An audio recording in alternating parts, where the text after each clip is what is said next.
Oggi si festeggia Santa Caterina da Siena, la grande mistica e dottore della Chiesa, nonché patrona d'Italia ed Europa. E auguri allora a tutte le Caterina, che portano il nome di una santa che, pur essendo analfabeta, ha parlato a papi, re e principi, scrivendo anche innumerevoli lettere. Per esempio, oggi lo si dice come una scoperta, in realtà lo aveva già detto Santa Caterina: se è in crisi la giustizia, è in crisi lo Stato. E questo lo diceva già nel 300, questa ragazza senese che poi è diventata santa e che scriveva ancora: niuno Stato si può conservare nella legge civile in stato di grazia senza la santa giustizia. Caterina nasce a Siena nell'anno 1347, era l'ultima dei 25 figli del tintore Jacopo Benincasa. A 12 anni è promessa ad un giovane senese, ma la giovane, bellissima e ricca di fascino, gli amici la chiamavano affettuosamente Eufrosina, rifiuta il matrimonio, combinato, come succedeva allora, dai genitori. Erano le consuetudini di quel tempo. E Caterina, per apparire meno bella e quindi anche meno attraente, si taglia i capelli. La reazione dei genitori ovviamente è molto dura, la obbligarono ai lavori più umili e pesanti. La punizione dei suoi genitori cessa quando il padre, vedendola pregare, si rende conto che Caterina non è come le altre figlie. Libera di scegliere la sua strada, veste l'abito delle mantellate del Terzo Ordine Domenicano. Si dicono mantellate perché portano l'abito bianco e il mantello nero. E per 3 anni si ritira in silenzio quasi assoluto nella sua casa. Poi la sua stanzetta si fa un vero cenacolo, un cenacolo di artisti e di dotti, di religiosi, una vera processione. Tutti la raggiungono e tutti più istruiti di lei. A tutti amabilmente lei parla, lei li pilota, li guida e la gente li chiama i Caterinati proprio per questo affetto verso Caterina. Lei impara faticosamente, poco per volta, a leggere e più tardi anche un po' a scrivere, ma la maggior parte dei suoi messaggi e delle sue lettere è dettata ai suoi scrivani. A 20 anni le appare Gesù con Maria e gli altri santi. Gesù che le pone l'anello nunziale al dito e in una successiva visione le chiede di dedicarsi al rinnovamento della Chiesa. Caterina inizia così il suo impegno nella vita pubblica, percorrendo le strade non solo della Toscana, ma anche quelle dell'Italia e poi anche quelle dell'estero. Numerose le personalità del tempo che la raggiungono, che la contattano, uomini e donne, politici e cardinali, religiosi e laici, sono tutti toccati dal suo carisma e si stringono attorno a lei, scegliendola come la loro madre e la loro maestra. Pur essendo semi-analfabeta, come dicevamo, dettò un importante trattato di mistica e numerose lettere e poesie, indicando Gesù come la guida e il modello per tutti. La sua carità verso i poveri e verso i malati, l'assistenza ai condannati a morte e le conversioni che seguirono attirano l'attenzione e l'entusiasmo del popolo semplice, che la ritiene una santa. Ma naturalmente tutto ciò le procurarono anche calunnie e persecuzioni. Una vicinanza particolare era riservata ai prigioni di Siena, come lei li chiamava, cioè ai detenuti, che da lei non sentono una parola di biasimo, ma ricevono veramente misericordia per il male commesso.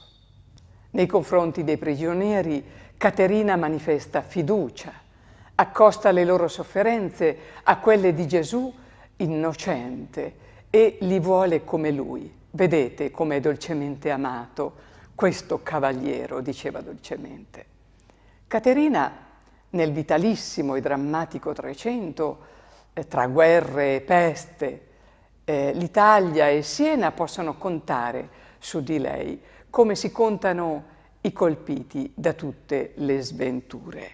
E i condannati a morte, ad esempio, quel perugino Nicolò di Toldo, selvaggiamente disperato, che lei accompagna alla morte e trasforma prima del supplizio finale. Egli, scrive Caterina, giunse come un agnello mansueto e vedendomi cominciò a ridere e volse che gli facesse il segno della croce. A Pisa, nella chiesa di Santa Cristina, nel 1375 riceve le stimmate, ossia le piaghe della crocifissione di Gesù, quale segno della sua perfetta identificazione con il Cristo crocifisso. 5 piaghe che rimangono invisibili nel fisico di Caterina per significare i dolori, soprattutto morali, che avrebbe sopportato per l'unità della Chiesa. Le sue lettere raggiungono anche il Papa che lei chiamava il dolce Cristo in terra, che allora risiedeva esule ad Avignone, e al Papa gli chiedeva di porre fine al lungo esilio e chiedeva di fare ritorno alla città di Roma.